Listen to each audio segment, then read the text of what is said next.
Boxing Ego here. If you like this video, make sure you hit the like button and also subscribe to the channel and hit the bell icon on the top of your screen to get notified when the latest new content drops.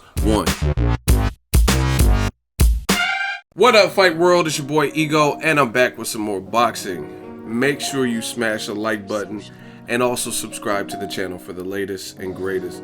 Now, a fight I'm looking forward to. This is a rematch between a fight I was at in Las Vegas. That was actually my first time in the T-Mobile Arena. It was a great fight, and that's Andre Ward versus Sergey Kovalev, part 2, part 2, if you're French. The rematch takes place June 17th, this time also in Vegas, Mandalay Bay, and it'll also be picked up, I never made a video about it, but it's going to be picked up by Sky Sports in addition to it being in the US on HBO pay-per-view. Now, I'm on Andre SOG Ward, that's his name, on his verified Instagram account. And I know Dre. The thing with Dre is, and besides me, I know people that have been around his circle for some time. And the thing that I've kind of gained and learned is he's a man of few words, especially when he's locked in and when he's focused. He's not going to go the Broner route. You know what I mean? Everybody's different. And he's not going to go the Broner route. Maybe if you would have caught him in his younger days when he had the braids and stuff, before he became mature. But he's a fighter. He's an Olympian, a gold medalist, and a businessman. So he's not going to go the Broner route and do a bunch of back and forth banter.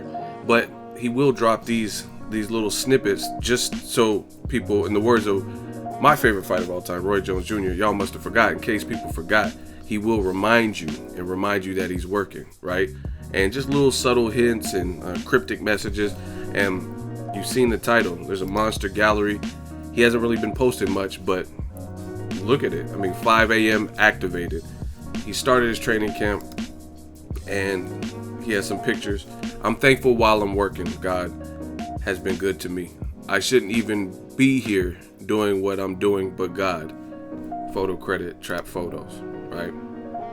Got the headgear on, and we work. Hashtag SOG, right?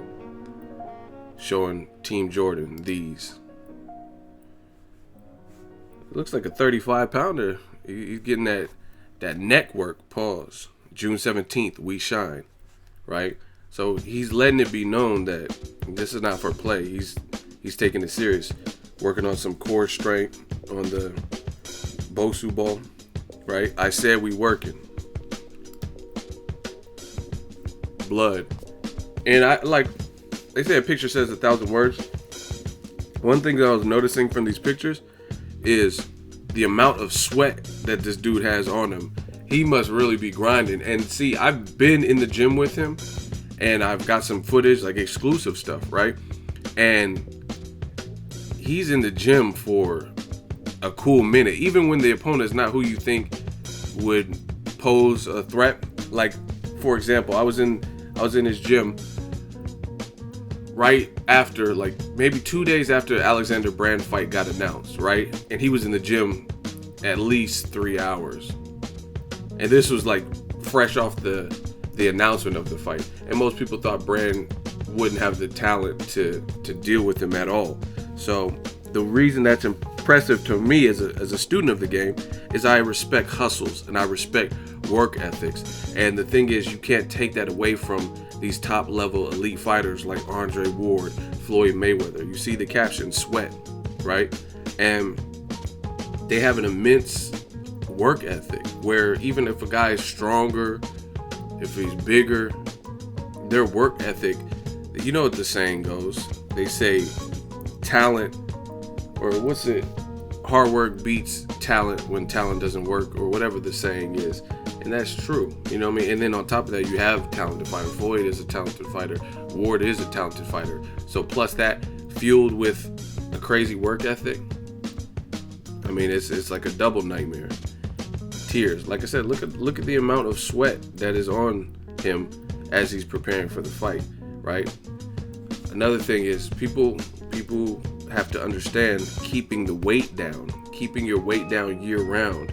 So obviously he knew what he was going to do, or maybe he didn't. He said he was going to retire, and that turned out to not be true. He reconsidered with his team and his family, but he didn't overdo it, because some people like, I made a video about Canelo.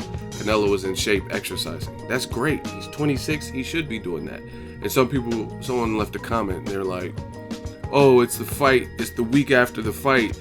Did you expect him to be like Tyson Fury? Ha ha ha. But guess what? I've actually seen that.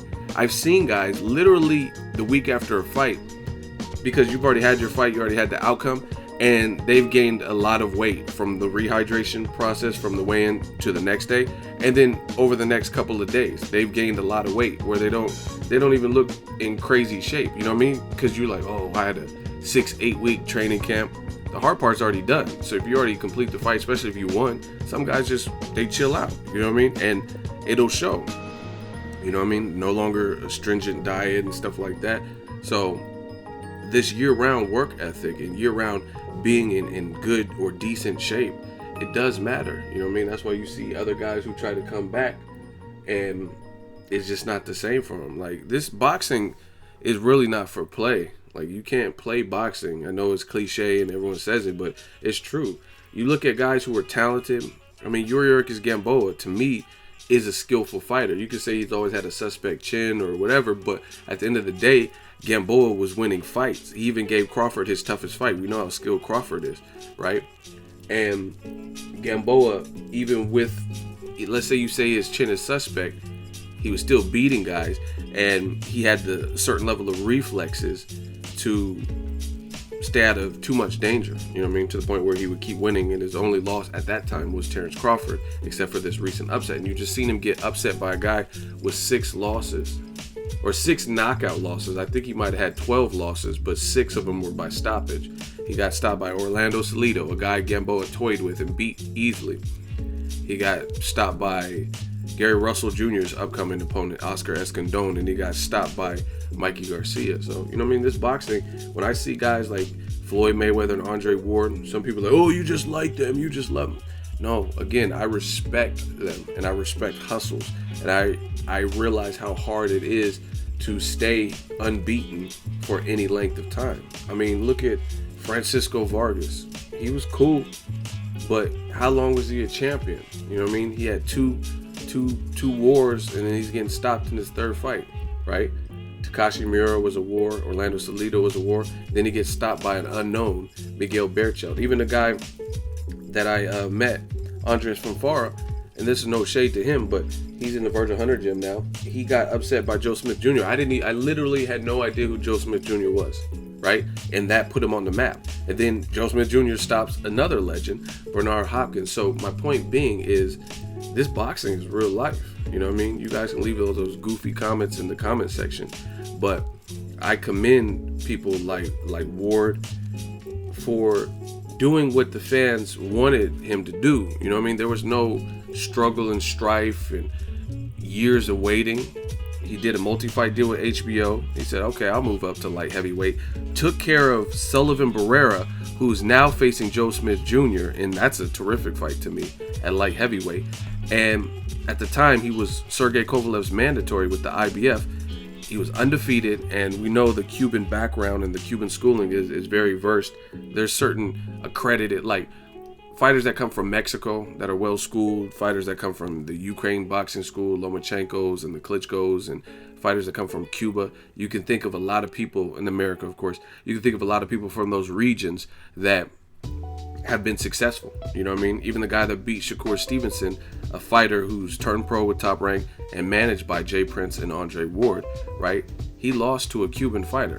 And the Cuban school, I know a lot of Cuban fighters and trainers, and it's an intense program. And some of those guys get even more experience because they wait to defect before they come, you know what I mean? So they might start their pro careers kind of late. You look at even like Sullivan Barrera, he's probably like mid-30s. He's, you know what I mean, older than Ward. Luis King Kong Ortiz is probably pushing 40, stuff like that. So they have a lot of experience. And then Ward, his very first fight, he fights Sullivan Barrera, who has since stopped a Golden Boy undefeated prospect who was just sparring with Canelo to prepare him for Chavez Jr., light heavyweight that was being praised. And that's Shabransky, Vyacheslav Shabransky, and Barrera stops him after losing to Ward. So you got to give credit. You know what I mean? Ward did what he was supposed to do. And that's what I hate about boxing, is because people get so consumed with picking a side and not giving credit to fighters, especially American fighters. Like, why is it sin for you to like an American fighter? They say, oh, you're riding his coattail, you're sucking his, you know what I mean? Why has it got to be all that? Why can't I support somebody who looks like me, or is from the same area as me, or represents the same country I represent? You know what I mean? When it comes to, let's say, the Olympics, right? People really bang with whatever their flag is. Like, okay, if I'm British, then I'm going for the British fighter. It doesn't matter it could be gymnastics. It doesn't matter what the shot put. It doesn't matter what the pole vault. It doesn't matter what the contest is. People, a lot of times, they resonate with the person who's representing their country, right? And people do that when it comes to politics, when it comes to like ideas of war and stuff like that, like America versus North Korea, or different world issues, you know what I mean?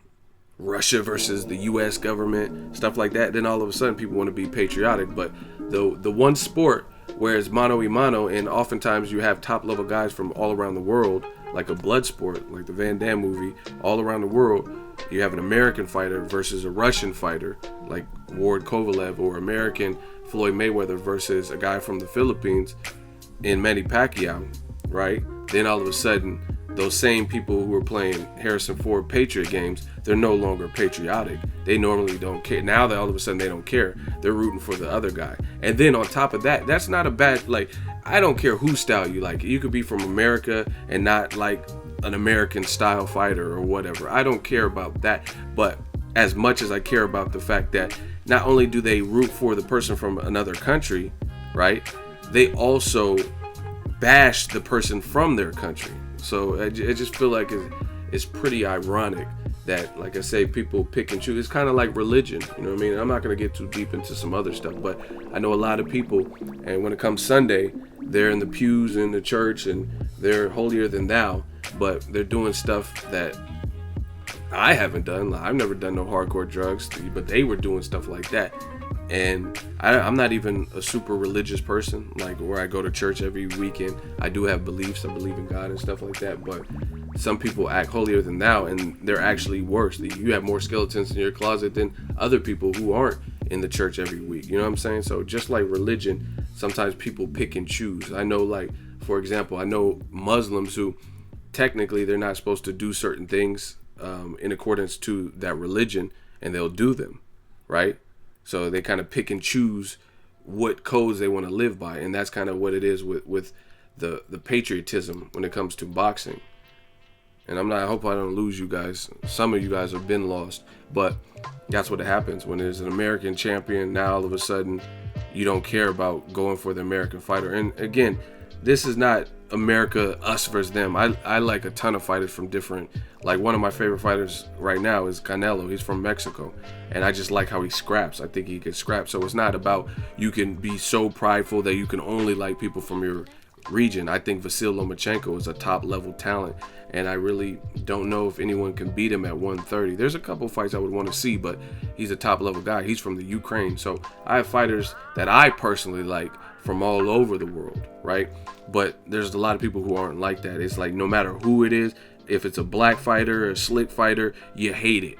You know what I mean? Even though some of those guys are doing the same exact things that other fighters, like basically, let's say like Floyd Mayweather, when he's boxing in more of a boxing purist style later in his career, because he moved up 5 divisions, you don't hear like HBO, they're kind of bashing Floyd for not taking chances and taking risks and stuff like that. And they're praising Lomachenko for having finesse and footwork and stuff that we see from Crawford, from Floyd, Rigondeaux. But they said Rigondeaux was so boring they wanted to throw up every time that they heard his name. That's what Bob Arum said. He said, every time I mention Rigondeaux, HBO wants to throw up. Like, you don't have to do fighters like that. You know what I mean? To me. So on my channel, I don't care what none of y'all are talking about. I'm going to celebrate the American fighter, and I'm also going to celebrate the fighters from around the world who happen to have skill. If you don't like it, go to one of these other channels, because it ain't, one monkey don't stop no show, and it ain't stopping nothing I'm doing. You know what I mean? I enjoy what I do. I pay respect to these fighters. I know some of these fighters, but we as boxing fans, we got to get back to that real stuff, right? And like I said, it's not just about territorial or Bloods and Crips. I don't just like American fighters. Anthony Joshua, he showed me a lot in his last fight. I'm a big fan, right?